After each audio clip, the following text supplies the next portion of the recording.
Thank you, Lord. Hallelujah, hallelujah. धन्यवाद, hallelujah. Praise God, praise the Lord, hallelujah. Thank you, Lord. Hallelujah, hallelujah, hallelujah. प्रभु आप सभी को बरकत दे, आशीष दे, और हम सीधा सीधा वचन में जाएंगे। और दानियल उसका 5 अध्याय 11 और 12 आयत, और नीति वचन 22 उसकी 29 आयत। दानियल 5 अध्याय उसकी 11 और 12 आयत, नीति वचन 22 उसकी 29 आयत। तेरे राज्य में दानियल नामक एक पुरुष है जिसका नाम तेरे पिता ने बेल्तशस्सर रखा था। उसमें पवित्र ईश्वरों की आत्मा रहती है, और उस राजा के दिनों में उसमें प्रकाश, प्रवीणता और ईश्वरों की तुल्य बुद्धि पाई गई। हे राजा, तेरा पिता जो राजा था, उसने उसको सब ज्योतियों, तांत्रियों, कसदियों और अन्य भावी बताने वालों का प्रधान ठहराया था, क्योंकि उसमें उत्तम आत्मा, ज्ञान और प्रवीणता और सपनों का फल बताने और पहेलियां खोलने और संदेह दूर करने की शक्ति पाई गई। इसीलिए अब दानियल बुलाया जाए और वह इसका अर्थ बताएगा। नीति वचन 22 उसकी 29। यदि तुम ऐसा पुरुष देखे जो काम काज में निपुण हो, तो वह राजाओं के सम्मुख खड़ा होगा, छोटे लोगों के सम्मुख नहीं। हालेलुया। आइए हम सभी अपने सिरों को झुकाएंगे, आंखों को बंद करेंगे और प्रार्थना में जाएंगे। पवित्र पवित्र पवित्र सेनाओं की यहोवा पवित्र परमेश्वर, तेरा धन्यवाद, तेरी स्तुति, तेरी महिमा, तेरी उस्तत करते हैं पिता। तो सचमुच हमारा जिंदा यहोवा परमेश्वर है प्रभु। धन्यवाद करते हैं प्रभु जो तू तेरे लोगों को तेरी उपस्थिति में लेकर आए पिता, कि वो तेरे नाम को महिमा दे प्रभु। मेरे प्यारे पिता होने पाए, आज का वचन, आज का कलाम तेरे लोगों के लिए बड़ी बरकत, बड़ी आशीष को ही लेकर आए मेरे पिता। तू दया कर, कृपा कर, मदद कर, सहायता कर पिता। सारी महिमा, सारा आदर तुझे ही देते हैं। प्रार्थना सब कबूल कर, प्रार्थना पर यीशु मसीह के नाम से मांगते हैं, आमीन आमीन आमीन। God bless you. आप सभी बैठ सकते हैं। प्रभु यीशु मसीह आप सभी को बड़ी बरकत दे, बड़ी आशीष दे। उसकी उपस्थिति में होने के लिए हम उस महान परमेश्वर का धन्यवाद करते हैं। हालेलुया। और पिछले संडे भाई बता रहे थे कि जब वचन प्रचार होता है और जब हम वचन को बड़े गहराई से सुनते हैं, गहराई से सुनने का मतलब क्या है कि वचन हमारे मनों के अंदर गया है। और साथ में भाई ने एक बात बताई थी कि जब आप वचन के बाद क्लैपिंग करते हैं तो क्लैपिंग से क्या होता है? क्या उड़ जाती है? चिड़ियां उड़ जाती हैं, पक्षी उड़ जाते हैं। कौन से पक्षी? ये वो पक्षी होते हैं जो आपके भोजन को चुराते हैं, जो आपके वचन को चुराना चाहते हैं, या आपके हृदय में वचन जो बोया गया है उसके बीजों को खा जाने के लिए आपके पास आते हैं। तो इसलिए तालियां जरूर मारनी चाहिए। ये तालियां, ये क्लैपिंग, ये क्या करती है? ये आपके भोजन को, आपके जो हृदय में वचन रूपी भोजन बोया गया है, उन पक्षियों से सुरक्षा करती है, और ये परमेश्वर की महिमा के लिए होती है। हालेलुया। बाइबल में बड़ी जगह पर तालियों का जिक्र आया है। यशायाह की पुस्तक पढ़ते हैं, वहां लिखा है कि तेरे आगे आगे पहाड़ क्या करेंगे? पहाड़ियां तालियां बजाएंगी, पेड़ पौधे तालियां बजाएंगे। जब तू कहां जाएगा? सफर में जाएगा, जब तू खुदा के कलाम को सुनने के लिए, उसके कलाम को ग्रहण करने के लिए उसके भवन में जाएगा, तो ये सब जो सृष्टि है वो तुम्हारे स्वागत के लिए तालियां बजाती है। ये कहां जा रहे हैं? परमेश्वर के वचन को ग्रहण करने के लिए। हालेलुया। आवाज ठीक आ रही है? कोई मोटी या भारी या तीखी आवाज? गूंज रही है, थोड़ा सेटिंग की जाए।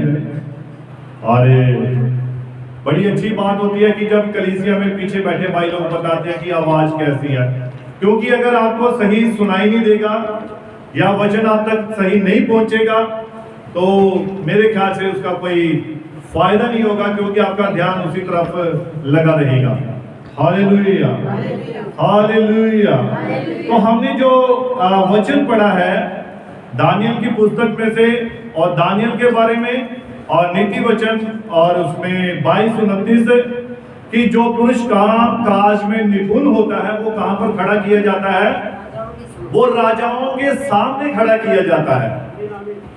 जो व्यक्ति अपने कामकाज में, अपनी जिम्मेवारी में, अपने जो उसको रिस्पॉन्सिबिलिटी सौंपी गई है उसमें जब वो पूरी तरह से निपुण होता है तो लिखा वो राजा के सामने खड़ा होता है। राजा कौन? यीशु राजा, प्रभु यीशु मसीह के सामने। हालेलुया। और लिखा है कोई छोटे लोगों के सामने खड़ा नहीं किया जाएगा, राजा के सामने, यहोवा परमेश्वर के सामने। जब आप अपने काम में निपुण होते हैं, और निपुण होने का मतलब समझते हैं, पूरी तरह से आपको अपने काम की जानकारी होनी चाहिए, पूरी तरह से जानकारी होनी चाहिए। हम सभी के पास मोबाइल है और सभी को मोबाइल चलाने आते हैं, और जितने निपुण आप मोबाइल चलाने में हैं इतना शायद बाइबल पढ़ने में नहीं हो सकते। ऐसा ही है? हाँ ना में बड़ा जवाब दीजिए, है ना? मोबाइल चलाने में बच्चे भी निपुण हैं, जवान भी निपुण हैं, और बड़े लोग भी निपुण हैं, और पूरी तरह पता है कहां से फेसबुक खोलनी है, कहां से इंस्टाग्राम खोलना है, कहां से ये सब मालूम है, निपुण है। लेकिन वो जब ऐसा करते हैं तो कहां खड़े होते हैं? डेविल, है ना? शैतान ये घंटों आपके खा जाता है जीवन के। लेकिन जब वचन बाइबल की बात आती है, कलाम की बात आती है, बाइबल खोलने की बात आती है, तो हम ढूंढते रहते हैं कहां पर मत्ती की इंजील है, कभी आगे कभी पीछे, कभी आगे कभी पीछे, पता ही नहीं है, निपुण नहीं है। तो निपुण का मतलब क्या? हर काम में जो उसको सौंपा गया है उसमें वो पूरी तरह से निपुण है। और निपुण होता कैसे है? जब आप मोबाइल को डेली चलाते हैं, सुबह शाम चलाते हैं, पूरा दिन चलाते हैं, आप उसको चलाने में निपुण हो जाते हैं। तो बाइबल कभी हमने खोली नहीं तो हम इसमें निपुण कैसे होंगे, है ना? तो इसीलिए जब बाइबल को हम बार बार खोलेंगे, बार बार पढ़ेंगे, नबी के संदेशों को बार बार पढ़ेंगे, बार बार खोलेंगे, हम उन्हें पढ़ने में, उन्हें अपने हृदय में रखने में निपुण हो जाएंगे, हमें मालूम पड़ जाएगा। और तब जब हम दुआ के लिए घुटने टेकेंगे, दुआ करेंगे, प्रार्थना करेंगे, तब यहोवा कहेगा कि मैं हूं, मैं हूं जो आपकी दुआ सुनता हूं, मैं हूं जो आपकी प्रार्थना की और कान लगाता हूं। तब यहोवा परमेश्वर कहता है हमें अपने काम में निपुण होना है, बातें करने में निपुण नहीं, चुगली करने में निपुण नहीं, या इन बातों में निपुण नहीं होना है। हमें तो निपुण होना है, परिपक्व होना है किन बातों में? वचन को पढ़ने में, जो जिम्मेवारी सौंपी गई है उसमें हमें निपुण होना है। Hallelujah, hallelujah. तो इसीलिए नीति वचन 22-29 में पढ़ा है कि जो काम आपको सौंपा जाए, जो व्यक्ति उस काम को करने में निपुण होता है वो क्या करता है? कहां खड़ा होता है? राजा के सामने। वो राजाओं के सम्मुख खड़ा होता है। तो दानियल कहां खड़ा हुआ? वो लिखा है दानियल के जीवन के बारे में, और आज जो संदेश, जो प्रचार किया जाएगा वो दानियल के ऊपर ही है। और दानियल जो एक ऐसा व्यक्ति था, जो बाइबल का एक ऐसा शख्स था, जो कि एक जिसके जीवन में नबी कहता कि बहुत सारी खूबियां थी। हालेलुया। वैसे तो बाइबल के हर एक पात्र में खूबियां थी, लेकिन उनके साथ उनकी कमियां भी थी। लेकिन शायद मेरे ख्याल से दानियल के बारे में इसकी कोई बुराई नहीं बताई गई है। अगर हम बाइबल को पढ़ेंगे तो ये हमेशा खुदा का कलाम कहता है, ये वचन के साथ निपुण रहा, ये वचन के साथ एक बना रहा, और इसीलिए इसे कौन सी पदवी मिली? दानियल को लिखा है, जितने भी जादूगर थे, जितने भी तांत्रिक थे, जितने भी ज्योतिषी थे, और जितने भी पढ़े लिखे थे, बुद्धिमान थे, उन सब के ऊपर इसे प्रधान बनाया गया था। हालेलुया। कारण क्या था? कि दानियल अपने काम में पूरी तरह से निपुण था। आज आप जानते हैं कंपटीशन बहुत है, बहुत कंपटीशन है। चाहे आप कोई भी सेक्टर लीजिए, कोई भी काम देख लीजिए, हर काम में आज कंपटीशन है।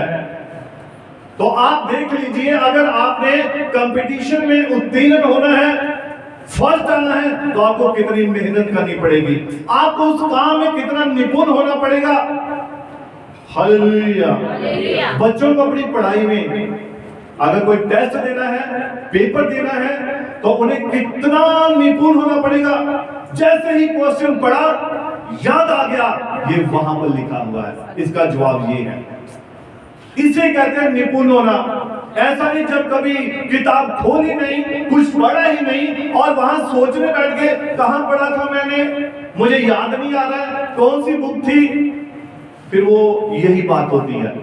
तो आज कंपटीशन इतना है, चाहे वो धार्मिक के क्षेत्र है, चाहे वो आर्थिक है, चाहे वो कोई भी क्षेत्र है, आप वहां पर देखिए, हर जगह पर कंपटीशन है। तो आपको अपने काम में निपुण होना चाहिए कि नहीं होना चाहिए? तो इसीलिए खुदा का कलाम बाइबल हमें यह सिखाता है कि जो व्यक्ति अपने काम में निपुण होता है, वही राजाओं के सामने खड़ा होता है। हालेलुया। तो जो काम आपको सौंपे जाते हैं, तो हमें फिर कितना उसमें निपुण होना चाहिए, हमें उस काम की कितनी जानकारी होनी चाहिए। हमें तो उसके कहते हैं कि एक एक उसकी परत दर परत हमें मालूम होनी चाहिए कि हाँ भी यहाँ पर ये है, ये ऐसा काम है, इस काम को ऐसे करना है, ये काम ऐसे होगा। उसे अपने काम में पूरी तरह से निपुण होना ही पड़ेगा। Hallelujah, hallelujah. और आप जानते हैं सेवा क्या है? कितने जानते हैं सेवा का मतलब? कोई हाथ खड़ा करके बता दे कि सेवा का ये मतलब होता है। कोई बात नहीं, सही बोलेंगे तब भी ठीक है, अगर आप गलत बोलेंगे तो बता दिया जाएगा भाई सेवा ये है। क्योंकि हर कोई अपने विचार से, अपनी समझ से सेवा करता है, ऐसे ही होता है। और जैसा कि पिछले सप्ताह में बताया था कि पौलुस भी परमेश्वर की सेवा ही कर रहा था, और कर क्या रहा था? कलीसिया को सता रहा था, तो वो ये सेवा ही कर रहा था। तो सेवा बड़ी प्रकार की है। हालेलुया। लेकिन अगर हम बात करें असली सेवा की, सच्ची सेवा की, परमेश्वर की सेवा की, परमेश्वर के भवन की सेवा की, परमेश्वर की जिम्मेवारी की सेवा की, तो हम इस सेवा के बारे में जान सकते हैं। सेवा क्या है? नबी का संदेश है, वो है the church and it's condition, यानी कि कलीसिया और उसकी हालत। इसमें नबी ने बताया है कि सेवा असल में है क्या। और बहुत सारे लोग सेवा को समझते हैं बस माता पिता के पांव छू लिए, उन्हें जय मसीह की बोल दिया, उन्हें ये कर दिया, उन्हें वो कर दिया, सेवा पूरी हो गई। चर्च में पास्टर को जय मसीह बोल दिया, चर्च में आ गए, सेवा हो गई। ये सेवा नहीं है। सेवा पता क्या है? सेवा नबी कहता है कि त्याग है। क्या है? त्याग है। अपने कामों को, अपनी मर्जी को त्यागना, अपनी इच्छा को त्यागना, और खुदा के काम को करना, ये त्याग है, ये सेवा है। हालेलुया। और नबी इस संदेश में कहता है कि मेरे पास, देखिए ध्यान से सुनिए, 4 या 5 साल से पहले नबी कहता मैं जब कनाडा में गया था और वहां मुझे कुछ काफी अच्छे दोस्त मिले और वो सर्दी के दिन थे और वो अपने मोटे मोटे कंबल लेकर, और उस वक्त में घोड़ा गाड़ी चलती थी, टांगे समझते आप, है ना, टांगे जो घोड़ा आगे होता पीछे बग्गी होती थी।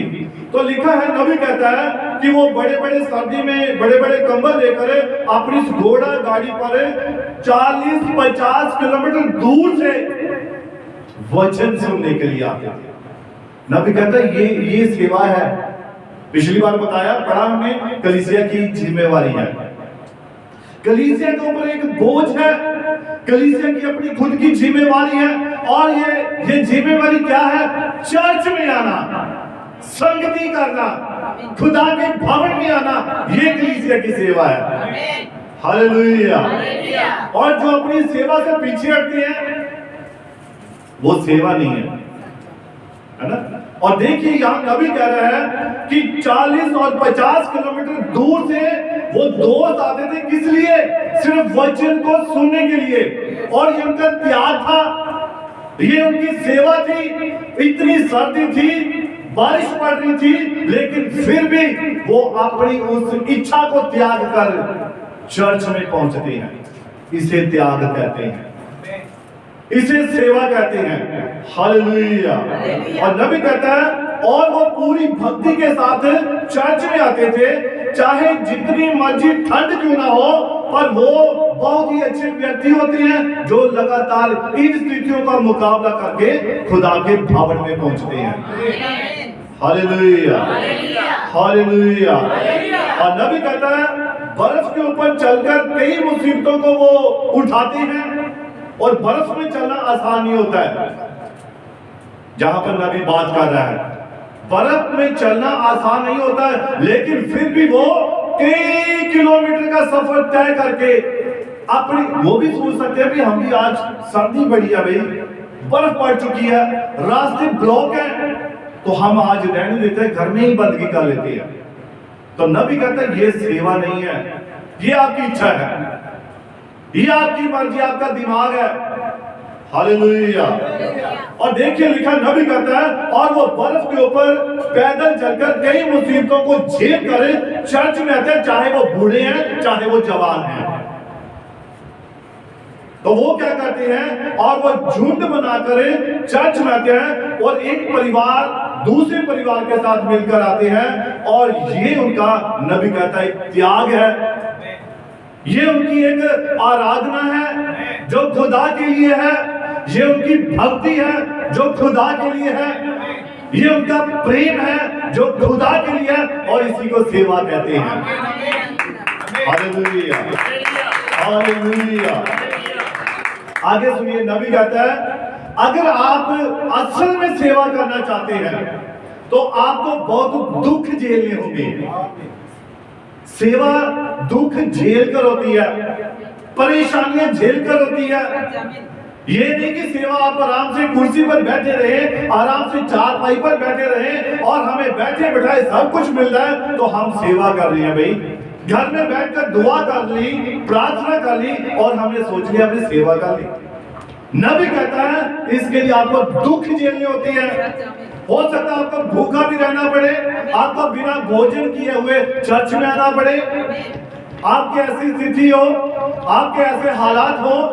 नबी कहता है इसे सेवा कहते हैं, जब आप खुदा के लिए अपनी इच्छाओं को मारते हैं और खुदा की इच्छा को पूरा करते हैं, ये सेवा होती है। हालेलुया। और लिखा, जब आप अपने जरूरी कामों को एक तरफ रख देते हैं और खुदा के वचन को पहल देते हैं, ये सेवा है। हालेलुया।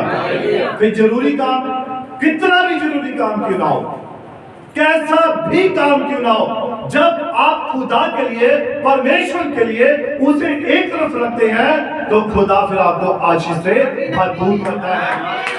वो आपको बरकतों की, आशीषों की बारिश कर देता है। क्योंकि वो आपके त्याग को देखता है, वो आपकी उस हालात को देखता है, वो आपकी उस कंडीशन को देखता है, और आपकी उस कंडीशन को, हालातों को देखकर खुदा आपको बरकतें देता है। Hallelujah, hallelujah. और नबी कहता है कई चीजों को त्याग कर हम चर्च में आते हैं और खुदा को ये दिखाते हैं कि हम उससे कितना प्रेम करते हैं, हम उससे कितना प्यार करते हैं। ये बातें खुदा की सेवा है। कई बार हम चर्च में थोड़ा सा कुछ काम कर लेते हैं, हम कहते हैं ये सेवा हो गई, भाई मैंने भी अपना हाजिरी लगवा दी। इन बातों से बढ़कर अपने मन की हाजिरी है। आपके हृदय से जो काम करते हैं, चर्च में आते हैं, खुदा के भवन में खुदा के कलाम को पहल देते हैं, ये असल सेवा है। Hallelujah, hallelujah. और नबी कहता है त्याग ना हो तो सेवा किसी काम की नहीं होती है। अगर आप घर में कोई जरूरी काम छोड़कर नहीं आए ना, तो आपका यहां आना बेकार है। समझे बात को?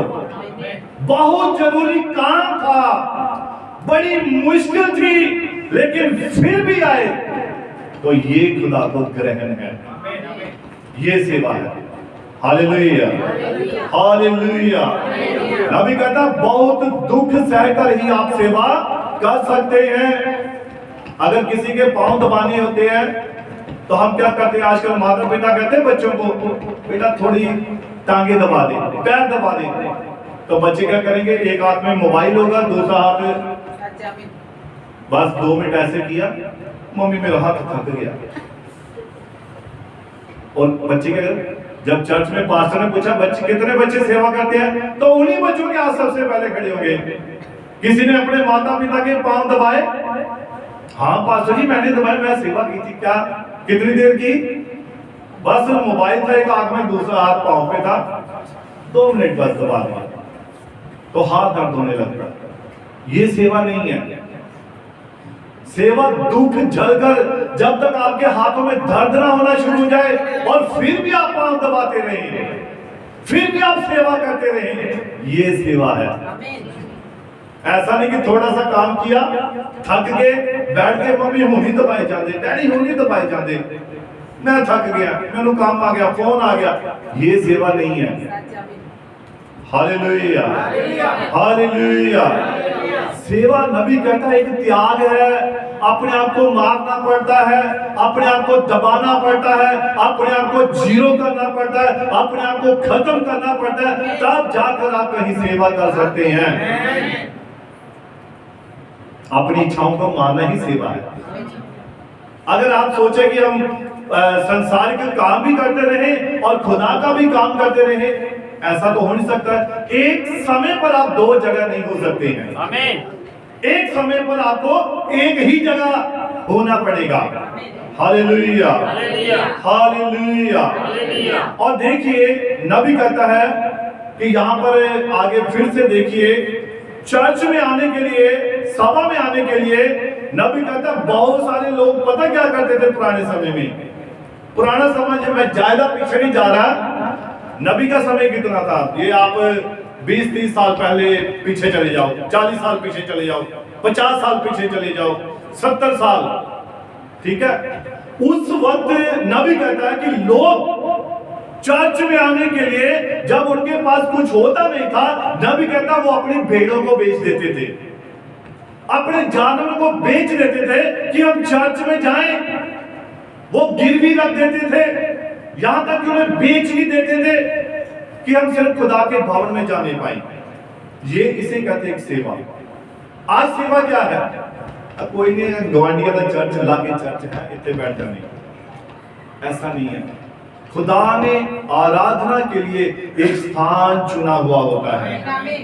हालेलुया। नबी का संदेश है परमेश्वर द्वारा आराधना का चुना हुआ एक स्थान, और वहीं पर आप अपने सारे दशमांश, आप अपनी सारी भेंटें, अपने सारे जितने भी आप दान दशमांश, अपनी दुआएं, अपनी प्रार्थनाएं आप उस स्थान में लेकर आते हैं। वो एक स्थान होता है। हालेलुया। और नबी कहता है कि वहां पर बहुत सारे लोग जो गरीब लोग थे, असल में वो गरीब लोग मीटिंग में आने के लिए क्या करते थे?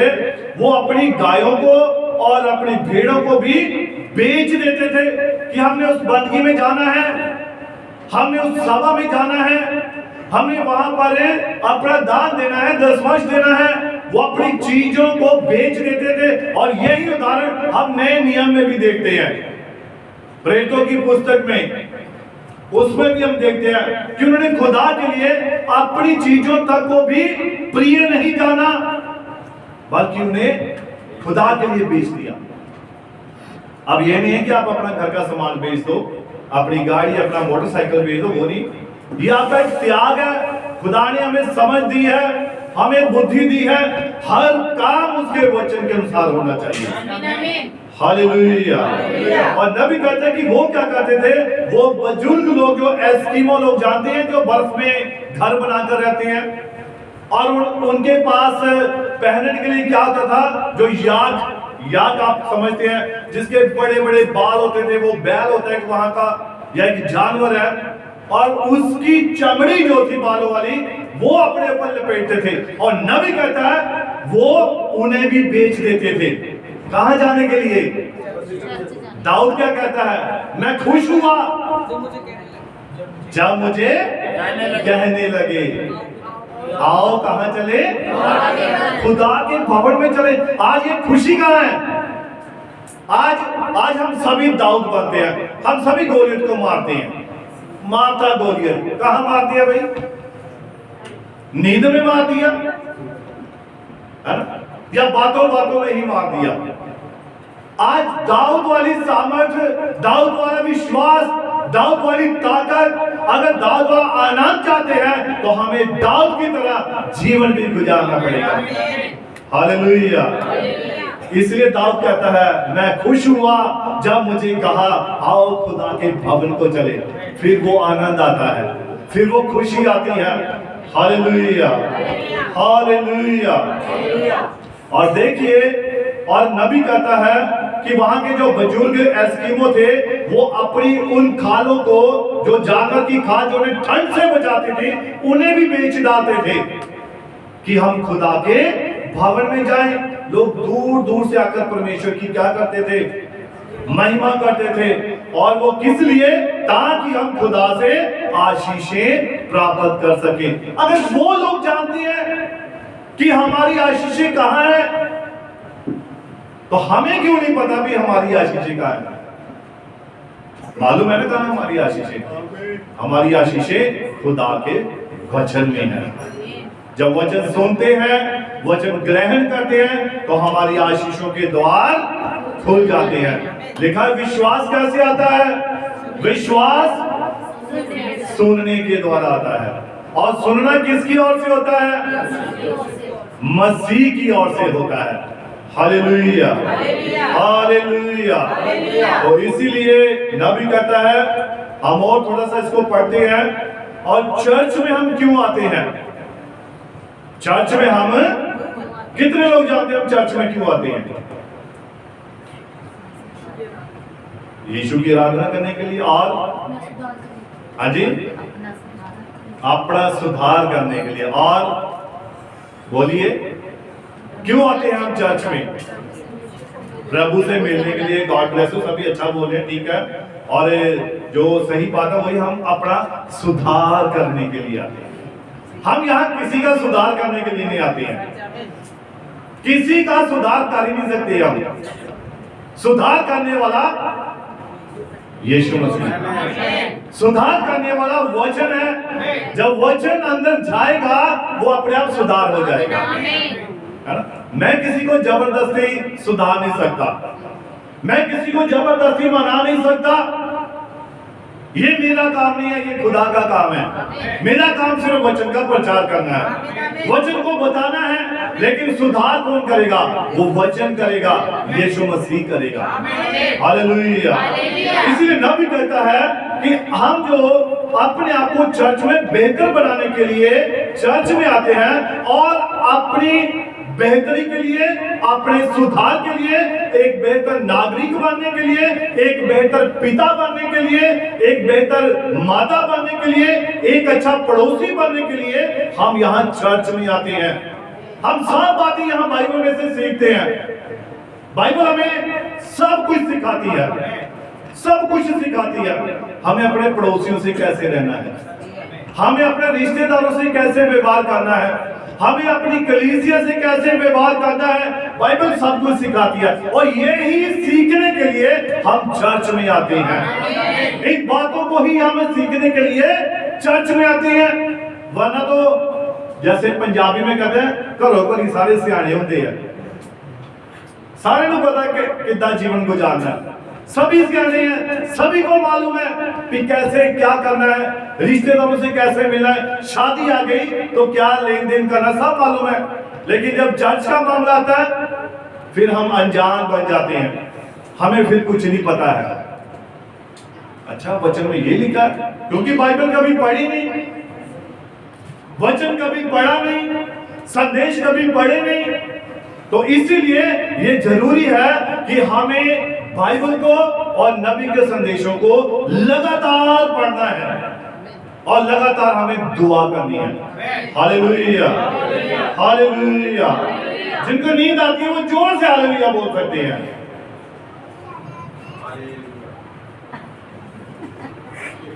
चलो एक आवाज तो आई।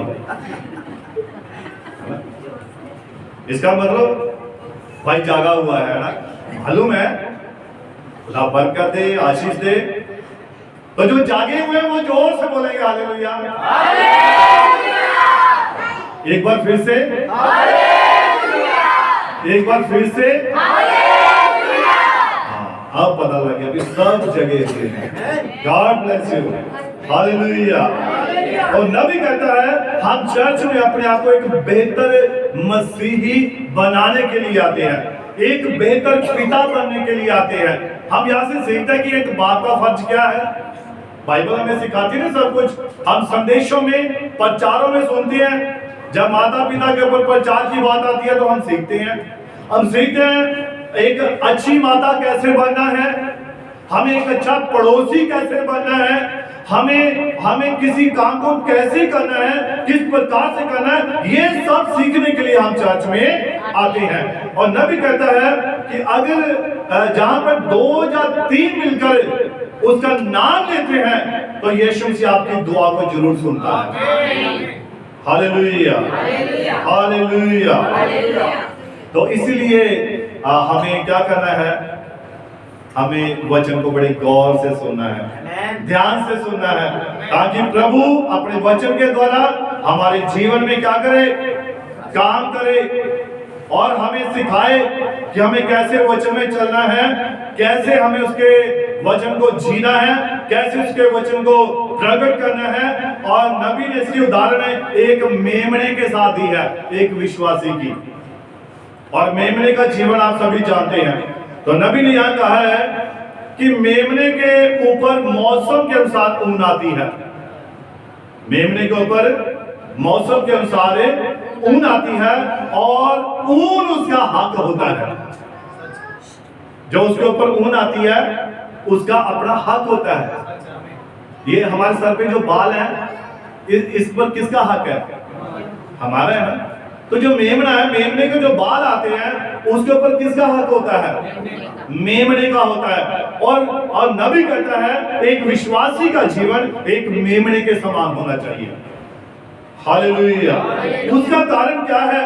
नबी कहता है कि एक मेमने के ऊपर जो बाल होते हैं ये उसका अधिकार है, उसका हक है, और वह अपनी उस ऊन को क्या करता है, जो चरवाहा होता है और मेमने को पकड़ता है और उसकी पिछली टांगों को पकड़ के उसे बांध देता है और फिर क्या करता है, उसकी सारी ऊन को उतार देता है। और नबी कहता है और जब उसकी ऊन उतार ली जाती है और वो टांगनी मारता है, वो चिल्लाता नहीं है, वो बुरा नहीं मानता है, वो मुंह से कुछ उल्टा सीधा नहीं बोलता है, वो कुछ भी ऐसी बात नहीं बोलेगा जो वचन के खिलाफ हो, जबकि उसका अपना हक उससे लिया जा रहा होता है, लेकिन फिर भी वो चुप होता है। हालेलुया। ध्यान से सुनिए मेरी बातों को और गहराई में अपने दिल में बसाना है। हालेलुया।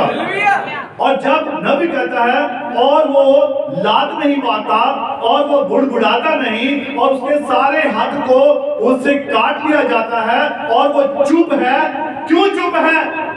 इसीलिए कि वो मेमना है, इसलिए कि वो मेमना है। और मेमना कभी मैं नहीं करता है, ये मेरी चीज थी, मेरे बाल थे। नबी कहता है जबकि देखो आपके सर के बाल आपकी मर्जी, आप जैसे मर्जी कटवा सकते हैं, ये आपका हक है। अब मैं ये इंसानों की बात कर रहा हूं, औरतों की बात, मैं भाइयों की बात कर रहा हूं। आपके सर पे जो बाल आप जैसे मर्जी कटवा सकते हैं ना, आपकी मर्जी होती है। आप कोई सा भी स्टाइल, हाँ मेरे बाल थोड़े इस तरफ कर दो, थोड़े इस तरफ कर दो, आपका हक है। लेकिन नबी कहता है ये आप मनुष्य हैं जो ऐसा करते हैं, लेकिन एक मेमना ऐसा नहीं करता है।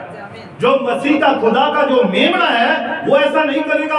नबी कहता वो अपने हक को छोड़ देता है, वो अपने हक को त्याग देता है। किसके लिए? मसीह के लिए, खुदा के लिए। हालेलुया। वो स्टाइल नहीं मारता है, स्टाइल लात नहीं मारता है, मुक्का नहीं मारता है, चिल्लाता नहीं है, वो कुछ नहीं बोलता है, परंतु अपना हक दे देता है। क्यों? इसलिए कि वो मेमना है। हालेलुया। समझे मेरी बात को? अब देखिए, ध्यान से सुनिए। पर एक मसीही, नबी कहता है एक मसीही अगर उसकी गलतियों का आप सुधार करने की कोशिश करेंगे और उसके स्वभाव को आप एक बार ही परखो तो आपको पता लग जाए कि वो मेमना है कि बकरा है।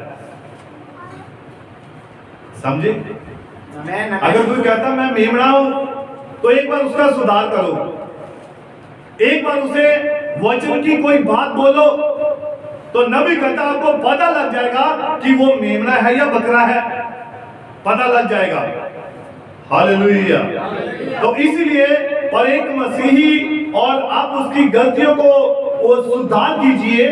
अगर उसकी गलतियों का सुधार करने की कोशिश करेंगे तो एक ही बात में आप उसे परख लेंगे। वो बता देगा कि मैं एक मसीही हूं या मैं एक अविश्वासी हूं, मैं मेमना हूं या मैं बकरा हूं। हालेलुया। और नबी कहता है सिर्फ एक ही बार वो आपको बता देगा कि मैं क्या हूं। नबी कहता है यही हालत कलीसियाओं में है। Hallelujah, hallelujah. इसलिए नबी कहते हैं आज हमारा स्वभाव मसीह का स्वभाव होना चाहिए, मसीह के समान होना चाहिए। और बहुत सारे लोग सोचते हैं कि सेवा जो है ये बस छोटे मोटे काम कर लिए, चर्च में आ गए। यहां तक सेवा सीमित नहीं है। जब तक आप इस पृथ्वी के ऊपर जिंदा हैं तब तक आपकी सेवा है। जब तक आप इस पृथ्वी पर जिंदा हैं तब तक आपकी सेवा है। हालेलुया। और देखिए नबी कहता है the church and it's condition, कलीसिया और उसकी हालत। और इसमें क्या है? नबी कहता है अगर सेवा देखनी है तो हम बाइबल में देखते हैं। बाइबल में जो हबशी था, खोजा था, वो गाजा से यरूशलेम को जाता था। क्या करने के लिए? बंदगी करने के लिए, खुदा की आराधना करने के लिए। और नबी ने कहा है कि वो वहां से जो कूशियों की रानी थी वो उसका एक मंत्री था और उसका खजांची था, और इतना बड़ा वो पद रखता था, इतना बड़ा वो माननीय व्यक्ति था, लेकिन फिर भी वो क्या करता था? बंदगी करने के लिए जो दूरी बताई गई है यरूशलेम से गाजा तक की, तो वहां शायद मेरे ख्याल से 80-85 किलोमीटर दूर बताई गई है। तो 80-85 किलोमीटर दूर से वो, यानी कि हो सकता है 100, इसके लगभग 90 किलोमीटर के करीब, वहां से वो बंदगी करने के लिए आता था। ये उसकी एक सेवा थी। नबी कहता है ये उसकी एक सेवा थी। तो दूर से भी आने पर वो खुदा के वचन को लिखा है सुनने के लिए, बंदगी करने के लिए, खुदा की आराधना करने के लिए वो आता था। तो ये उसकी एक सेवा थी, इसलिए उसका उद्धार हुआ। क्या हुआ? उद्धार हुआ। और लिखा है कि अगर हम सेवा देखनी है, कूश देश का जो अधिकारी, जो कूशियों की रानी कंदाके का मंत्री और खजांची था, आराधना करने को यरूशलेम आया था और जो खोजा था, और खोजा आप जानते हैं, जो ना पुरुष होते हैं ना स्त्री होते हैं, और ये किस लिए रखे जाते थे? ये रानियों की सुरक्षा के लिए होते थे। हालेलुया। और लिखा है कि वो आराधना करने के लिए यरूशलेम में आया था, और वहां पर प्रभु के एक दूत ने फिलिप्पुस से बात की कि जाकर उससे क्या कर, वचन की बात कर। हालेलुया। और 80 किलोमीटर, शायद 47 या इसके करीब 80.47 जो बताया गया है, तो ये दूरी थी, और उसके लिए दूरी मायने नहीं थी। दूरी मायने थी या नहीं थी? तो जो जितना आप दूर से, मैं आपको एक बात बताना चाहता हूं, जितना आप दूर से आएंगे, जितना आप मुश्किल से आएंगे, जितना परेशानियों को झेल कर आएंगे, उतनी ही आपको खुदा आशीष देगा, उतनी ही वो बरकत देगा, उतना ही वो आपके ऊपर मेहरबान होगा, क्योंकि आपने खुदा के लिए उन सारी मुश्किलों को एक तरफ रख दिया और खुदा के कलाम को पहल दिया। हालेलुया। और देखिए सूर्य की दूरी, देखिए सूर्य की कितनी दूरी है पृथ्वी तक? 14 करोड़ 95 लाख किलोमीटर। 14 करोड़ 95 लाख। और इतनी दूरी है ये, और एक साधारण व्यक्ति के लिए, एक आम व्यक्ति के लिए इस दूरी को पूरा करना नामुमकिन है, कर ही नहीं सकता वो। और लेकिन वहां से जो रोशनी आती है, उस रोशनी की दूरी देखिए कितना समय लगता है उसको आने में? 8 मिनट और 20 सेकंड। कितने? 8 मिनट और, यानी कि अगर हमने यहां से 120 किलोमीटर अगर हम दूरी तय करें 100 किलोमीटर की, तो हमें कम से कम आज की गाड़ियों की स्पीड के अनुसार तो टाइम काफी छोटा पड़ गया है। ज्यादा से ज्यादा हम 1 घंटा, सवा घंटे में, 1.5 घंटे में पहुंच जाते हैं, जबकि 100-120 किलोमीटर का सफर। तो जो 14 करोड़ 95 लाख किलोमीटर है, खुदा के लिए ये काम असंभव नहीं है। सिर्फ कितने मिनट? 8 मिनट 20 सेकंड किरणें यहां हमारे पास पहुंच जाती हैं। तो प्रकाश की सबसे ज्यादा तेज गति होती है। हालेलुया। इसी प्रकार से दुल्हन भी उठाई जाएगी, पता नहीं लगेगा कब गायब हो गई, कब उठाई गई। मिनट नहीं लगेंगे, सेकंड भी नहीं लगे। सेकंड से लिखा पलक झपकते ही हम और के और हो जाएंगे। तो जब हम ऐसे होने वाले हैं, तो हमें खुदा के कलाम में कितने पाक और पवित्र होना चाहिए।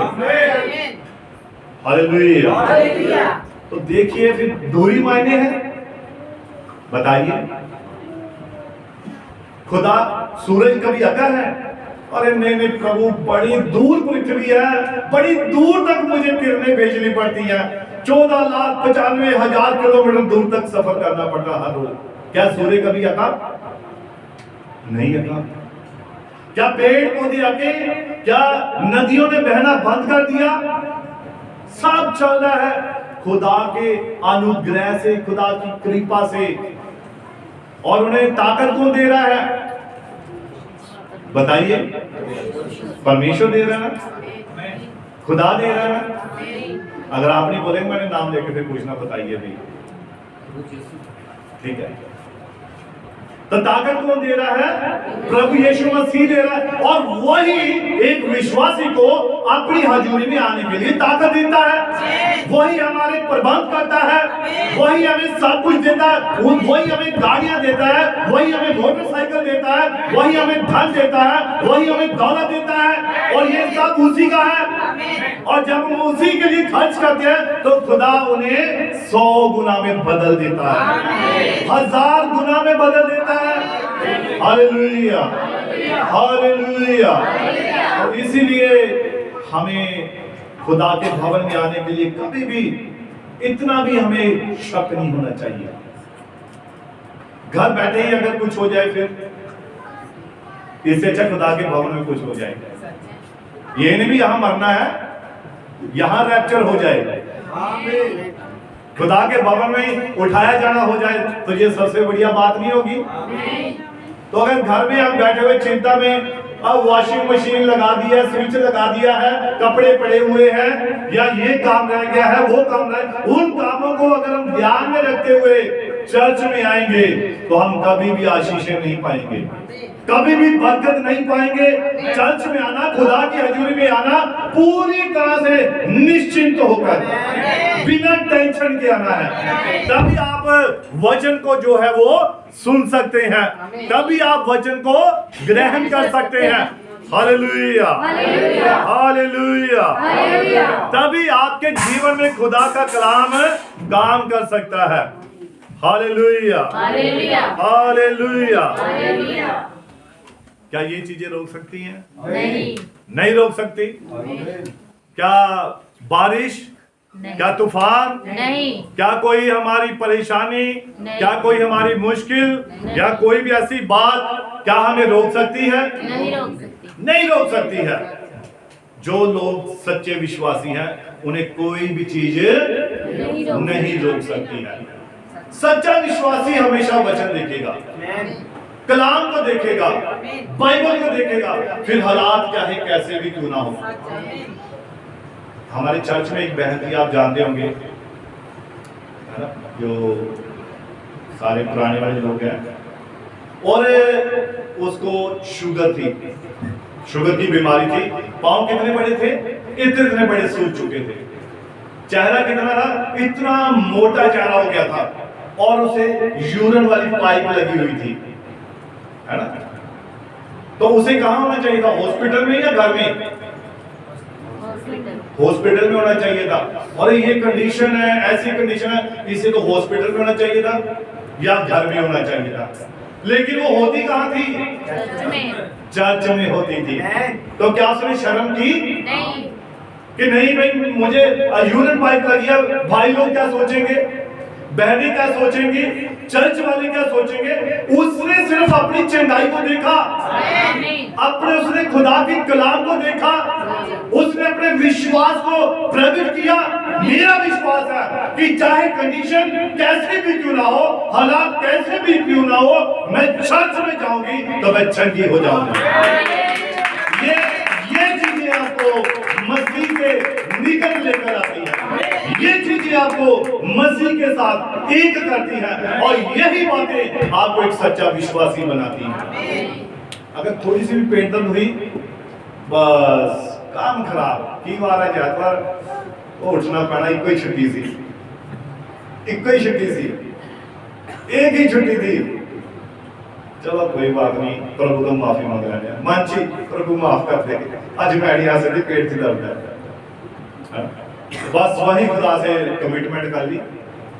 पर पता नहीं वो बातें चारपाई से आगे निकली भी है कि नहीं निकली है, वही घूमती रही है, तो खुदा के पास तो पहुंची नहीं। खुदा तो कहता है, आप चर्च में कौन कैसे लोग आते हैं? जो परेशान हैं, जो दुखी हैं, जो कष्ट में हैं। जब वो अपने कष्टों को, अपनी बीमारियों को, अपनी परेशानियों को लेकर आते हैं, तो खुदा उन्हें चंगा करके भेजता है। यही है ना, क्यों भाई जी? यही बातें खुदा करता है, वो ये चाहता है अपने लोगों से। हालेलुया। जो सुरफनी की स्त्री थी, उसकी बेटी में दुष्ट आत्मा थी, और नबी कहता है कि उसने बहुत लंबा सफर तय किया, यीशु मसीह को ढूंढती हुई, पता नहीं कितनी उसने हदों को क्रॉस करके आई थी। हो सकता है वो, मैं सिर्फ समझाने के लिए बोल रहा हूं, मान लो उसने जलंधर से आना था, तो रास्ते में कितने शहर पड़े? 4-5 शहर पड़ गए, और वो सब शहरों को क्रॉस करती हुई यीशु मसीह के पास पहुंची, और उसने कहा, प्रभु मेरी बेटी पर तरस खा। तो यीशु मसीह ने क्या जवाब दिया? बच्चों की रोटी लेकर कुत्तों के आगे डालना उचित नहीं है। तो इतनी हदें पार की, इतना सफर किया, पैसे खर्च किए, गाड़ी करा ली, इतना ये किया, आगे से पास्टर ने क्या कहा? कुत्ते बोल दिया। तो उसे क्या करना चाहिए था? और छाड़ा है जब पास्टर ने इतना पैसा खर्चा, मेरे कुत्ते ना मिला था, तो उसे तो वापस जाना चाहिए था ना उसी हालात में। लेकिन वो वापस नहीं गई। नबी कहता उसने उन बातों को ग्रहण किया। उसने उन्हें अपनी बेटी को सिर्फ चंगाई देखी। उसे पता था आप जो मर्जी बोल रहे प्रभु तू बोल दे, मैं सुनने के लिए तैयार हूं। उसने आगे से कोई जवाब नहीं दिया, सिर्फ क्या कहा कि जो बच्चों की रोटी मेज से ऊपर से छोटे छोटे टुकड़े चूर चार गिरते हैं, मैं वही खाकर जीवित रह सकती है ना? ये कितनी बड़ी बात उसने बोली आगे। यानी कि उसने ये उस बात को ग्रहण किया। उसने आगे से कोई उल्टा जवाब नहीं दिया, बल्कि उसने ग्रहण किया, विश्वास किया कि प्रभु अब तू जो मर्जी बोल दे, मैं ग्रहण करती हूँ, विश्वास करती हूँ कि तू चंगा ही करेगा। तूने चंगा कर दिया है। और उसकी बेटी उसी वक्त घर में चंगी हो गई। वो कहां थी? वो तो कई किलोमीटर दूर थी, परंतु चंगाई कहां मिल गई? वो घर में उसकी बेटी को उसने जाकर जब पूछा ये किस वक्त हुआ, तो उन्होंने कहा ये उस घड़ी हुआ जब ये काम हो रहा था। तो उसने जान लिया कि ये उसी वही घड़ी थी जब यीशु उससे बातें कर रहा था। बातें अर्थात वचन प्रचार कर रहा था। जब वचन सुनते हैं आपकी परेशानियां दूर हो रही होती हैं, आपके कष्ट दूर हो रहे होते हैं, आपके सारे बंधन टूट रहे होते हैं, आपकी रुकावटें, आपकी सारी परेशानियां, आपकी सारी बीमारियां सब खत्म हो रही होती हैं जब आप वचन को ग्रहण कर रहे होते हैं। हालेलुया। तो इसलिए मैं बार बार मैं क्यों कहता हूं वचन को ध्यान से सुना करें, गौर से सुना करें, इसको इधर उधर मत जाने दें। वचन जब प्रचार होता है बिल्कुल चौकन्ने हो जाइए। एक एक बात को ऐसे लीजिए जैसे आपको हर शब्द में स्वाद आता है ना। रोटी खाते हैं तो आपको हर टुकड़े में, हर बुर्की में स्वाद आता है। बस वो स्वाद लेना होता है वचन का। वाकई प्रभु तू सच्चा है भाई, तेरे वचन सच्चे हैं, तेरा कलाम सच्चा है, तू सच्चा है और तू सब कुछ करने में समर्थ है। Hallelujah, hallelujah. इसीलिए खुदा का कलाम, खुदा का वचन ये बड़े गौर से हमें सुनना होता है। और जब हम सुनते हैं तो खुदा भरपूरी के साथ हमें आशीषें देता है, भरपूरी के साथ। भरपूरी भी समझते ना आप? और हमारे एक पास्टर जी है ना, और वो कहते हैं कि दबा दबा कर, गिरता गिरता और हिला हिला कर, यानी कि गिलास अगर कोई है ना इसमें डाल दिया कुछ, यानी कि और नीचे बैठ जाए फिर डाला, और नीचे बैठ जाए फिर डाला, ये बरकतें देता है खुदा। ऐसे बरकतें देता है। अब्राहम के साथ एक कमिटमेंट की खुदा ने कि मैं तुझे आशीष के ऊपर आशीष दूंगा, बरकत के ऊपर बरकत दूंगा। यही खुदा आपको देता है। वो देना चाहता है और आपको क्या करना है? खाली आना है। खाली अपने मनों को खाली करके आना है, अपनी सोच को खाली करके आना है कि आज हमने अपनी ब्लेसिंग को, अपनी आशीषों को लेकर आना है, भरपूर लेकर होकर आना है। देखो एक बरकत मिलती है फिर दूसरी की खबर आती है, वो फलाना काम भी हो गया, आपका वो काम था वो भी हो गया, वो भी चीज आ गई, वहां से भी हो गया, ये भी हो गया, वो भी हो गया। सब तरफ से आशीष के ऊपर आशीष, बरकत के ऊपर बरकत, आशीष के ऊपर आशीष, बरकत के ऊपर बरकत आती है। Hallelujah, hallelujah. तो हम वचन की ओर आते हैं। बड़ी आशीषें खुदा ने आपको दे दी, बरकतें दे दी। आगे से क्या करना है? आमीन। I receive it, I receive it. हाथ खड़ा करके बोला है, आई रिसीव इट। मैं ग्रहण करता हूँ, मैं ग्रहण करता हूँ। मैं अपनी आशीषों को, अपनी बरकतों को, अपनी चंगाई को, अपने बच्चों की पढ़ाई लिखाई को, आई रिसीव इट, मैं ग्रहण करता हूँ यीशु के नाम में। खुदा बरकत दे, आशीष दे। और हम देखते हैं कि दानियल के बारे में बात चल रही थी कि दानियल एक ऐसा शख्स था, लिखा कि जो जिसमें खुदा ने बड़े गुण रखे हुए थे, और उनमें से पहला एक गुण था उसमें हिम्मत वाला। दानियल सबसे हिम्मत वाला एक व्यक्ति गिना गया है। हालेलुया।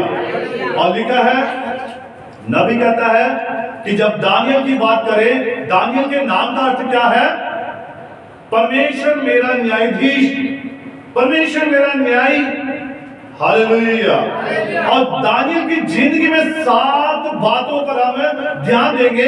पहली बात कि दानियल जो था वो हिम्मत वाला था। जो इंसान खतरों का मुकाबला करे और डरे नहीं, वो एक साहसी आदमी कहलाता है। उसी कहते हैं हिम्मत वाला, जो किसी बात से ना डरे।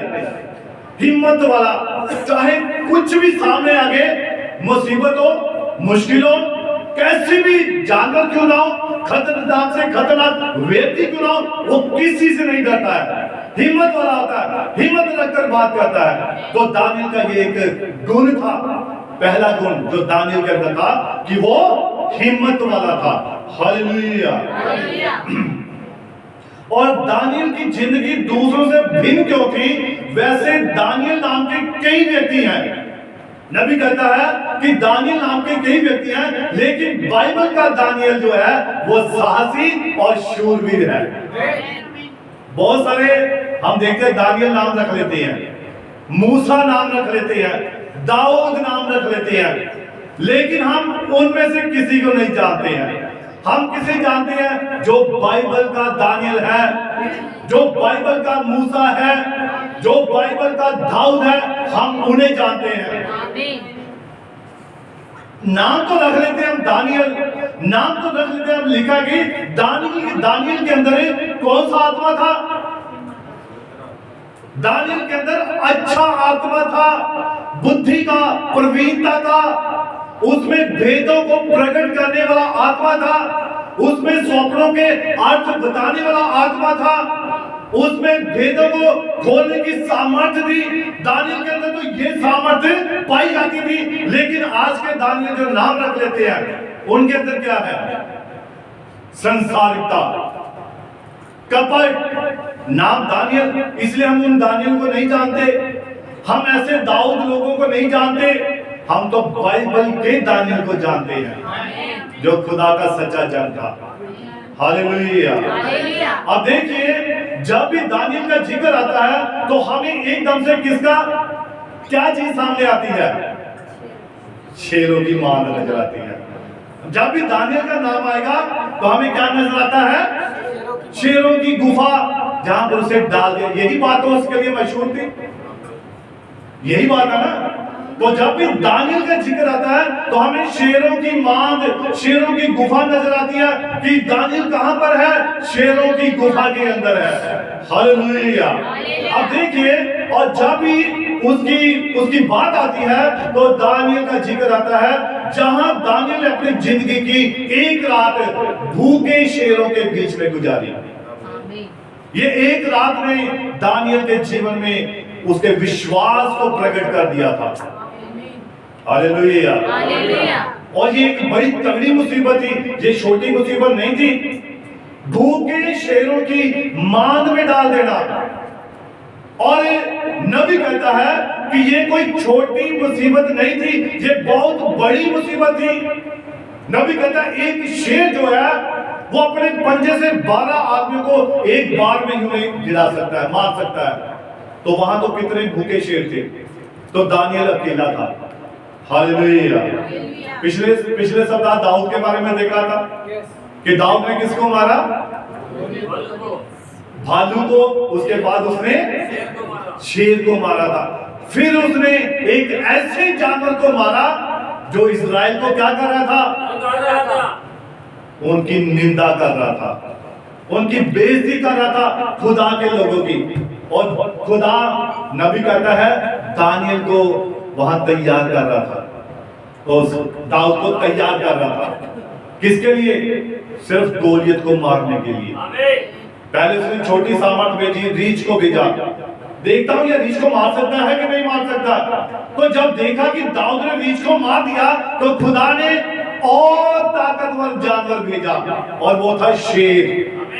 उसने जंगली शेर को भेजा, और दाऊद ने क्या किया? उसे भी मार दिया। और ये खुदा ऐसा क्यों करता है मालूम है? ये आपकी जिंदगी में जो कष्ट आते हैं ना, जब आपकी जिंदगी में परेशानियां आती हैं, ये दुख आते हैं, ये खुदा आपको मजबूत कर रहा होता है। ये खुदा आपको रैप्चर के लिए तैयार कर रहा है, वो आपको स्वर्ग में ले जाने के लिए तैयार कर रहा है। हालेलुया। तो उसने पहले रीछ भेजा, रीछ पर विजय हासिल कर ली। एक बीमारी भेजी, बीमारी पर जय हासिल कर ली। फिर शेर को भेजा, उसने बड़ी मुसीबत भेजी, वहां भी विजय हासिल कर ली। फिर खुदा ने कहा अब मैं एक और दुश्मन को भेज रहा हूं, और वो कौन था? गॉलियत था। हालेलुया। और उसकी प्रैक्टिस नबी कहता है वहां पर दाऊद की जंगल में प्रैक्टिस हो रही, ट्रेनिंग दे रहा था खुदा उसे। आज ये आपकी ट्रेनिंग हो रही है। अगर किसी भाई के ऊपर, किसी फैमिली में कोई मुसीबत आती है ना, ये आपकी ट्रेनिंग है कि क्या आप खुदा की इन बातों को सह सकते हैं। उससे पता नहीं कितनी बड़ी बरकत खुदा ने रखी हुई है, कितनी बड़ी आशीष रखी है। तो इसलिए इसमें स्थिर रहना यही हमारे लिए बेहतर बात है। हालेलुया। अब देखिए, और जब भी दानियल का जिक्र आता है तो हमें एकदम से शेरों की मांग का ख्याल आता है, जहां दानियल ने अपनी जिंदगी की एक रात भूखे शेरों में गुजारी थी। पर दानियल में और भी खूबियां थी। दानियल की जिंदगी बुजुर्गों और जवानों दोनों के लिए एक आदर्श है। क्यों? क्योंकि इसके ऊपर कई आजमाइशें आई, पर वो घिरा नहीं। दानियल के ऊपर बड़ी मुश्किलें आई, गुलामी में पहुंचाए गए, उन्हें बड़ी बड़े मुश्किलों में से निकलना पड़ा। परंतु नबी कहता है कि दानियल कभी भी हिम्मत नहीं हारा। हालेलुया। और लिखा है कई व्यक्ति हैं बाइबल में, उनकी अच्छाइयों के साथ उनके गुनाहों का भी जिक्र आता है। ध्यान से सुने मेरी बात को। बाइबल में कई ऐसे व्यक्ति पाते हैं, उनकी अच्छाइयां तो हैं, परंतु अच्छाइयों के साथ उनकी कई बुराइयों का भी जिक्र आता है। अगर हम देखें, अगर मूसा को देखें, तो जबकि मूसा महान व्यक्ति था, परंतु इसकी नाफरमानी ने क्या किया, उसका जिक्र आता है कि उसने भी पाप किया, कत्ल किया। ऐसा ही है ना? तो अगर हम एलिया की बात करें, एलिया महान नबी था, लेकिन एलिया एक कमजोरी थी उसमें, और वो कमजोरी पता क्या थी? कि एलिया इजबल से, एक औरत से डरकर भाग गया। एक औरत से, जबकि वो खुदा का नबी था, और वो इजबल से डरकर भागकर छिप गया था। और अगर उसके बाद हम अगर याकूब को देखें, और खुदावन का प्यारा, और लेकिन अपनी चालाकी से उसने अपने भाई से पहलौठे होने का हक छीन लिया था। अब बात आ रही है नामों की। दानियल, बाइबल में बहुत सारे दानियल है, एक दानियल, लेकिन अगर बाहर देखें तो बहुत सारे नाम मिल जाएंगे दानियल के व्यक्ति, है ना, बहुत सारे। और बाहर भी अगर हम ध्यान करें तो एक और नाम आता है, एक और नाम आता है, नबी ने उसके बारे में बात की है, लेकिन डैनियल कैरियर सुना है ना? तो उसके बाद अगर जिक्र आया है, वो डैनियल कैरी का नाम आया है, जो एक मसीही व्यक्ति था। कलीसिया और उसकी परिस्थिति, इस संदेश में नबी ने इसके बारे में बताया है, और इसके जीवन के बारे में बताया है। Hallelujah, hallelujah. और नबी कहता है ये बहुत ही प्रशंसनीय व्यक्ति था, और अचानक वो मर गया। क्या हो गया? और अवचेतन परिस्थिति में आ गया। जैसे कई बार कहते हैं भी व्यक्ति उसे कुछ कुछ पता होता है, कुछ कुछ नहीं भी पता होता। पंजाबी में हम कह सकते हैं जागो मिट्टी, ऐसे ही जागो मिट्टी। थोड़ा सा मालूम है कोई आ जा रहा है लेकिन पता नहीं कौन आ जा रहा है ना। आंखें बंदे सोए होते हैं परंतु पता नहीं कुछ आ जा रहा है। तो ये एक अवचेतन अवस्था थी। और नबी कहता है कि उसमें बताया कि जब वो स्वर्ग में चला गया, निश्चय ही वह मर गया था। और जब वह उस मोतियों से जड़े फाटक के पास आया तो वहां पर दूतों ने, वहां जो स्वर्ग दूत या दूत खड़े थे, उन्होंने पूछा कि आप कौन हैं? तो उसने कहा कि मैं एक सुसमाचारक हूं और मेरा नाम है डैनियल कैरी और मैंने मसीह के लिए बहुत से प्राणों को जीता है और मैं आज सुबह आया हूं कि धरती पर मेरी यात्रा समाप्त हो गई है, खत्म हो गई है और मैं ऊपर आ गया हूं। अब मेरे पास जाने के लिए कोई स्थान नहीं है। उन्होंने उससे कहा तो ठीक है, हम देखेंगे कि तुम्हारा नाम यहाँ है या नहीं है। तो उन्होंने डैनियल कैरी से कहा हम देखेंगे कि तुम्हारा नाम यहाँ पर है या नहीं है। तो जब उन्होंने नाम ढूंढा तो नाम नहीं मिला। तो मान लीजिए आप कहीं पेपर देने गए हैं और आपने बड़ा लंबा सफर तय किया और आगे पता चला लिस्ट में आपका नाम ही नहीं है, क्या बीतेगी आप पर?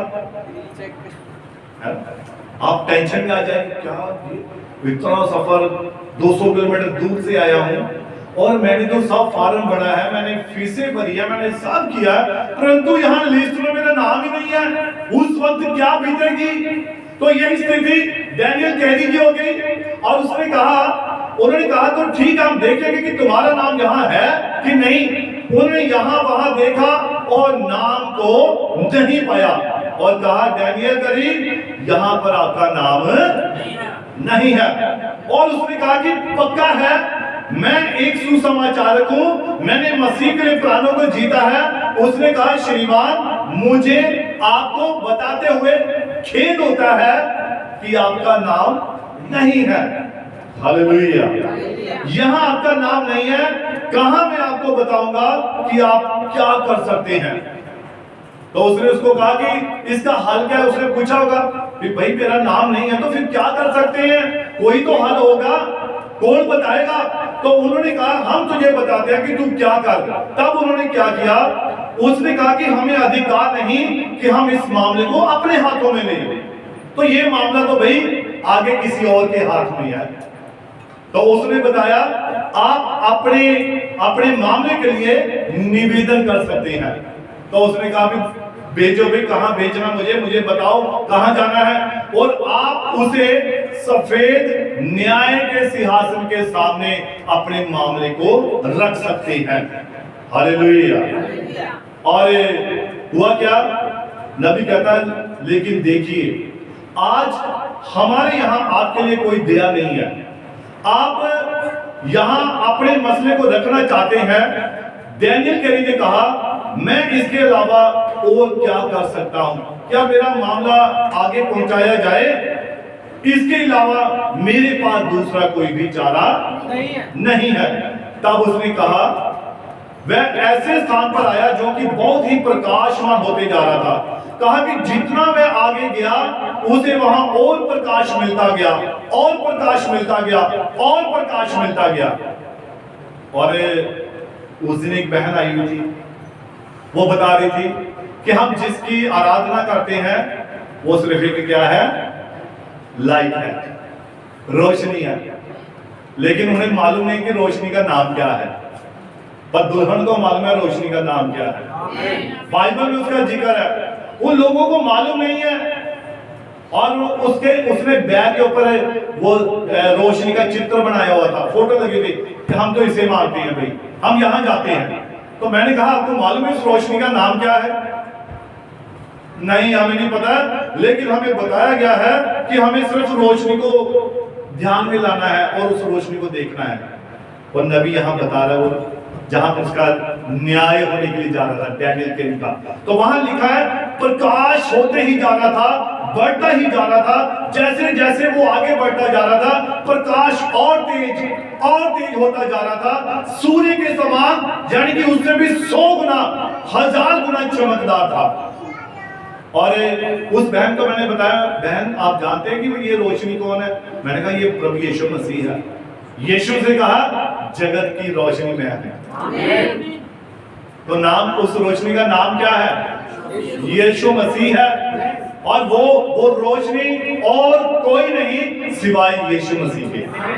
हालेलुया। तो डैनियल के लिए कहां जा रहा है? उसी रोशनी के पास जा रहा है, वही पर न्याय करवाने के लिए जा रहा है, अपना मामला वही रखने के लिए जा रहा है। और लिखा हुआ है जब उसने वहां 1000 गुना चमकदार प्रकाश देखा, वह कांप रहा था, वो कांपता जा रहा था। जब उस प्रकाश के मध्य में गया, उसने एक आवाज को कहते सुना, क्या तुम धरती पर स्थित थे? डैनियल कभी वहां खड़ा कांप रहा है और उस प्रकाश में से आवाज आई, क्या तुम जब धरती पर थे तो क्या तुम सिद्ध थे? तो उसने क्या जवाब दिया? उसने कहा नहीं, मैं सिद्ध नहीं था। वो लिखा डैनियल करी साथ में कांप भी रहा, नहीं प्रभु मैं सिद्ध नहीं था। क्या तुम हमेशा ही हर किसी के साथ ईमानदार रहे हो? तो उसने कहा कुछ बातें मेरे मन में आई जिसके लिए मैं बिल्कुल ईमानदार नहीं था। मैं सोचता हूं कि मैं ईमानदार नहीं था। तो उसने कहा कि नहीं प्रभु मैं ईमानदार नहीं था। फिर उसने पूछा, आवाज आई, क्या तुमने हर मामले में अपने जीवन में सच्चाई को बोला? ये बड़ी गहराई की बातें हैं।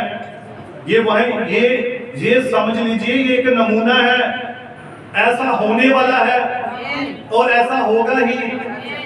क्योंकि प्रकाशित वाक्य में बहुत बार बता चुका हूं, पुस्तकें खोली जाएंगी और पुस्तकों में लिखे हुए के अनुसार न्याय होगा। वहां तो एक काम लिखा होगा, वहां कोई व्यक्ति मुकर नहीं सकता। अब डैनियल कैदी वहां खड़ा है और वहां पर उसने पूछा, क्या तुमने हर मामले में अपने जीवन में सच्चाई को बोला है? वो तब मैं कभी भी पूरी तरह से सच्चा नहीं था। क्या तब तुमने कभी कुछ ऐसा लिया है जो तुम्हारा नहीं था? कुछ भी, चाहे वो पैसा या कुछ भी जो तुम्हारा नहीं था, क्या तुमने कभी ऐसी कोई चीज ली जो तुम्हारी नहीं थी? तो उसने कहा, उसने सोचा कि वह अच्छा था लेकिन दोषी था।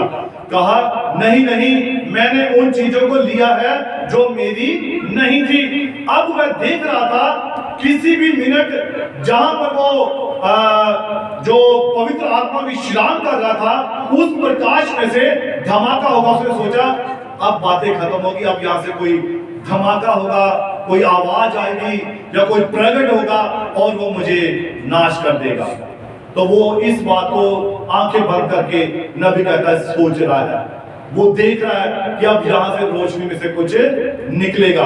तो हुआ क्या? उस प्रकाश में से धमाका होगा कि तुम दोषी हो। कहा तब उसी समय उसने एक आवाज को, मेरी बात समझ रही है? सुन रहे सभी? ये न्याय की बात हो रही है, वहां पर फैसला हो रहा है न्याय सिंहासन के सामने। और कितना भयानक ये एक सीन था। वो लिखा, अब उसने सोचा अब वहां से आवाज आएगी कि तू किसी बात में सिद्ध नहीं, किसी बात का तूने लालच किया है, तूने किसी को ये किया है, तू सिद्ध नहीं है, इसलिए तू दोषी है, इसलिए अब तू कहां जाएगा? नरक में जाएगा। और वो कांप रहा था, नबी कहता बिल्कुल कांपता जा रहा था। लेकिन उसने अपने पीछे एक आवाज सुनी, पीछे से एक आवाज आई और उस आवाज को नबी कहता है इतनी मधुर थी जैसे एक मां की आवाज होती है, बड़ी मधुर आवाज। और मधुर आवाज ने क्या कहा, जो कभी उसने, नबी कहता कभी उसने सुनी थी।